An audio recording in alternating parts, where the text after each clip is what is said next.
Kapampangan words derived from Spanish words.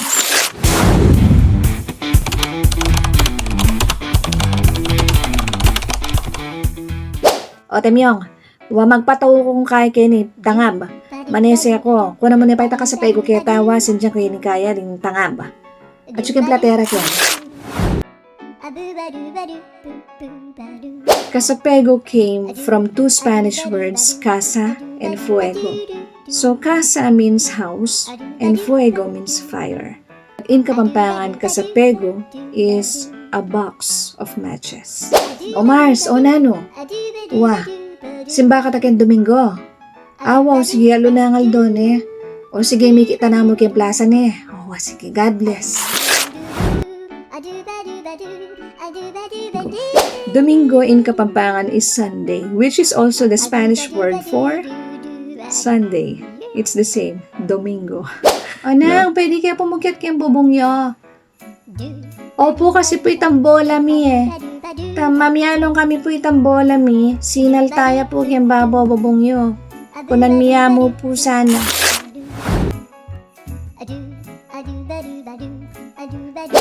Salta, no? Jump or bounce, no? The Kapampangan word salta was derived from a Spanish word saltar, which means bounce, jump, hop, pop, no? So usually yung salta sa amin, ginagamit namin yun when describing ball, no, bola. Sasalta yung bola, the ball is bouncing. O Brad, no, linwal na yung card mo. Away ako rin ha, papirma ko na clearance eh. May pasar ka. Way ako rin, may pasar ko. Bala ko mo, ako mag-graduate. Kasaya na po mama ako, magpakataya po mga babi. Matulaya ka niyan, wah, balo na may pasar ko. Pasar is a Kapampangan word which is usually used in academics, no? May pasar ko, king test, no? Pumasa ako sa exam.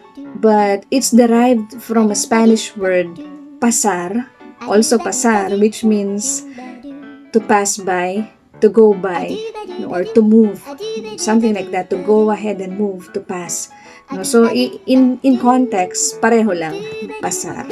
O sis, kwento mo na mo itang milyari kaya tang kain napon datang migunutan. Wah, imwestra mepen. Wah, mananapin milyari, ala ako kasi yan, sayang eh, ako higit migugunutan. Awa sis, malo mo, may pangan yan lo, kaya ba't migunutan lang makanyan? Muestra in Kapampangan, and usually we say it in shortcut na mostra. Mostra me pa, parang ganon. It's like you enact it. Can you enact it? Can you, parang ano, i-act mo. Sort of nagkukwento ka with action. So muestra, yun ang meaning dun sa amin. But muestra is actually a Spanish word which means the following, no? Sample, sign, specimen, sampling. So something like that, no? In context siguro, it's like sampling something, showing sign. So in context pareho sila. Dun nanggaling yung muestra sa Kapampangan or mostra. So yun lang. I hope you learned something about Kapampangan language today. And if you like my content, please hit follow or subscribe. Ako po El Takashi. Salamat po. God bless.